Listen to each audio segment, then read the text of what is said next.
मैं अपने शहर चौराहे से गुजरा तो सोचा चलो ऑटो वाले को हाथ दे देता हूं, ऑटो में चला जाता हूं। मैंने ऑटो वाले को एक हाथ दिया।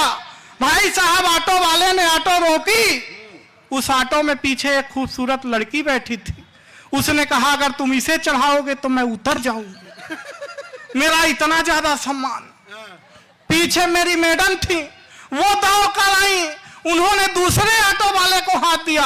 भाई साहब, दूसरे ऑटो वाले ने ऑटो रोकी। मैडम ने कहा रेलवे स्टेशन तक का कितना लोगे? ऑटो वाले ने कहा 100 रुपए। मैडम ने कहा अगर मेरे साथ ये मेरे प्राणनाथ भी चले तब कितना लोगे? ऑटो वाले ने कहा तब भी 100 ही रुपए लूंगा। मैडम ने तपाक से मेरी ओर देखा और कहा देखे, जो 100 रुपए की कीमत है वो मेरी है, तुम्हारी फूटी कौड़ी की नहीं है।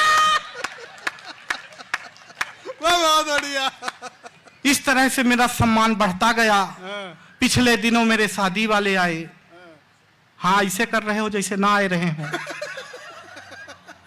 पिछले दिनों मेरे शादी वाले आए। मेरे पिताजी के कई बार निवेदन करने पर मुझे देखने, सर मुझे देख करके जाने लगे, कुछ बोले नहीं।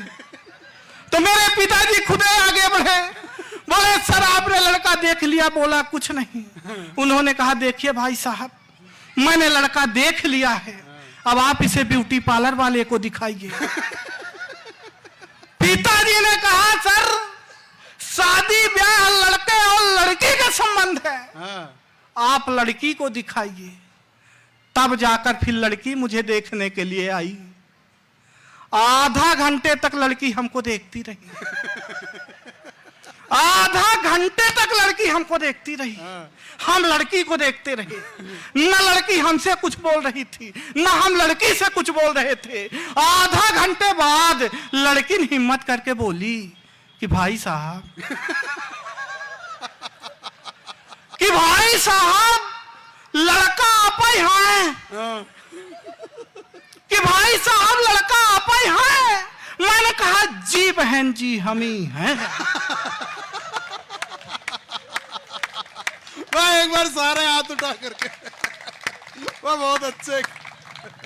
जी बहन जी हम ही हैं। उसने कहा जब हम आपसे विवाह कर लेंगे तो आप मुझे क्या मानेंगे? मैंने कहा जिंदगी। उसने कहा लानत है ऐसी जिंदगी पर जो आपसे विवाह करना पड़ जाए।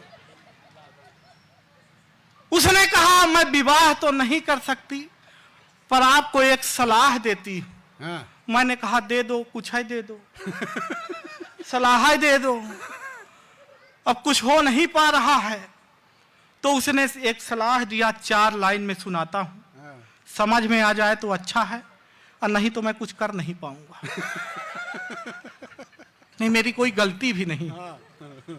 उसने कहा कि शादी के लिए भले तुम सिलेक्ट हो जाओ, माता पिता की नजरों में परफेक्ट हो जाओ, पर मेरा दिल कभी तुम्हें स्वीकार ना करेगा, इसलिए तुम सेल्फ ही रिजेक्ट हो जाओ। भाई वाह वाह वाह। मतलब पटरी सी थी मेरी जिंदगी, वो रेल कर गई। देखते ही देखते क्या खेल कर गई। अब मैंने उसे लव यू वाला मेल क्या किया, वो ब्लैक देख करके ब्लैकमेल कर गई। मतलब अंगूठा समझ के रखा था, साइन निकल गई। अंगूठा समझ के रखा था, साइन निकल गई। अब पेप्सी लेके बैठा तो वाइन निकल गई।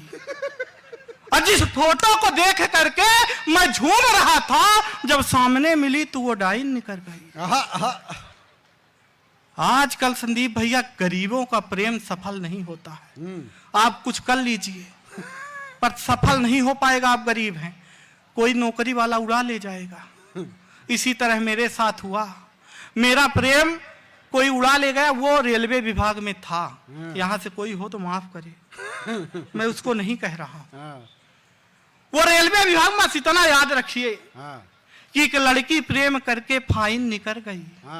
वो लड़की प्रेम करके फाइन निकल गई, किसी और की बाहों में वो ज्वाइन निकल गई। और जिस प्लाट पर ये यार मेरी नजर थी, उसी से यार रेलवे लाइन निकल गई।